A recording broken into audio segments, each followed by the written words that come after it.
Всем привет, меня зовут Дима. Сегодня будем изучать дальше классы. Для начала разберем такой метод магический у класса, как конструктор. Сейчас я создам экземпляр класса car, как делал в прошлых уроках. Выведу его и использую специальную функцию dir и засуну сюда экземпляр класса car и распечатаю. Так. Что делает dir? Dir выводит все свойства и методы, названия методов, то, что есть в объекте. В данном случае у нас есть, как видите, name и core, который я объявил. И еще куча разных каких-то атрибут, которые скрыты по умолчанию, не отображаются, но они присутствуют. И здесь есть такой метод init. Init является как раз таки конструктором. Конструктор — это, грубо говоря, такой специальный метод, как и другие методы, который выполняется во время создания класса. Например, у нас есть свойство name или core, и мы хотим, чтобы при создании, к примеру, можно было изменить его. К примеру, вот оно будет равно lambda по умолчанию. И тут мы при создании его как бы переприсваиваем. Если мы вызываем так, то car у нас будет вот name, его будет равно lambda просто. Но здесь мы можем переопределить, к примеру, Porsche, не знаю, Porsche вроде так оно пишется. И теперь у нас сразу выводится атрибут Porsche. Это что касается конструкторов. Также есть специально скрытые. Также мы можем создавать атрибуты, защищенные, так сказать, от воздействия. Это называется инкапсуляция. У каждого класса может быть инкапсулированные методы.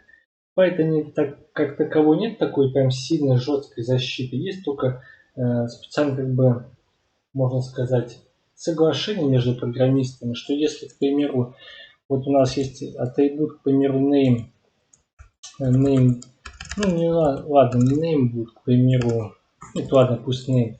У меня у нас есть атрибут name. Если мы пишем его через нижнее подчеркивание называемого, к примеру, оно будет вызываться через нижнее подчеркивание, то мы как бы говорим другим программистам, что не стоит использовать это, как бы этот атрибут вне методов класса. Не стоит его вызывать вот так вот.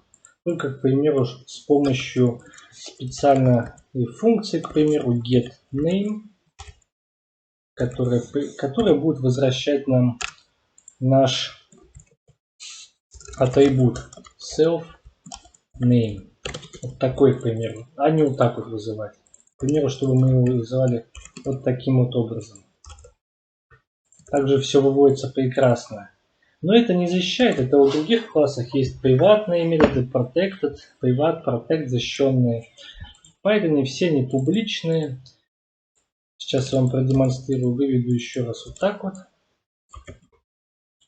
И у нас выведется два раза Porsche. Мы можем сделать только полностью защититься, как бы, ну не полностью защититься, а сделать недоступным название. Также может быть и метод называться, к примеру, с двух или с одного нижнего подчеркивания. Можно вот так вот объявить его, когда у нас выпадет ошибка, то есть станет недоступным. Так. Так, у меня что не сохранилось? У меня вот атрибут. Вот видите, он стал как бы... но его нету сейчас. Вот у меня есть такой атрибут. И у нас выпала ошибка. Потому что если название как бы свойства класса или метод начинается с двух нижних подчеркиваний, то Python его не отображает, не дает к нему обращаться. Мы можем с помощью специальных вот такого имени вызвать его, все равно можем. Поэтому в Python, запоминайте, не существует полностью защищенных свойств и методов.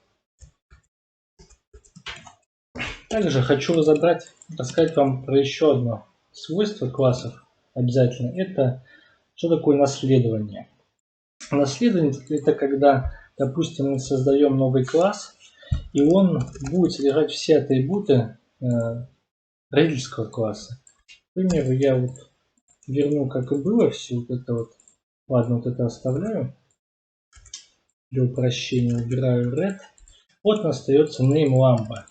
Я создаю, к примеру, класс Ferrari, пусть будет вроде так она пишется. И сюда перейду название своего класса. И все. И, к примеру, пишу name Ferrari. Все. Теперь так, мне тут имя показывает то, что нету. Это вообще сотру.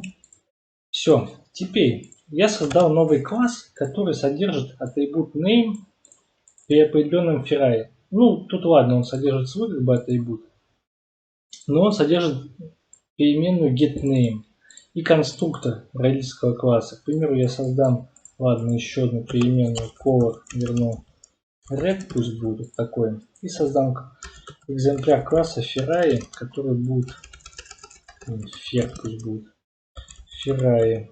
И тут я, к примеру, пишу Porsche Ferrari, без разницы red.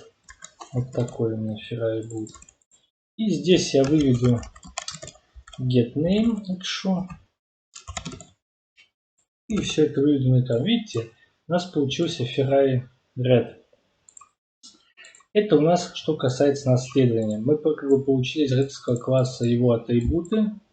Сейчас я покажу. Выведу color. Так. Print. Fer. Color. Все. Я получил red, то что Ferrari Red, видите? И также его метод получил. Это что касается наследования. Полиморфизм это когда мы берем, к примеру, класс, то есть, к примеру, атрибут родительский, либо его метод и переопределяем. В данном случае я переопределил название сразу. Ferrari. Это, можно сказать, кусочек полиморфизма. Но здесь я делаю следующее. Я возьму, вызову, создам в дочернем классе. Так, подпишу. Еще функцию с таким же названием. И переопределю ее полностью. К примеру, я беру вот так вот, создаю функцию. И она у меня будет, к примеру, возвращать. Блин, что он тут включит. Так. Self забыл. И она будет возвращать, к примеру, self name плюс self color. К примеру, так вот я схитрил. И смотреть, что будет. У нас вывелось здесь атрибуты. Даже вот, чтобы покрасивее, пробел поставлю. Видите, у нас теперь getName выводит не просто имя, но еще и цвет. Вот что значит полиморфизм.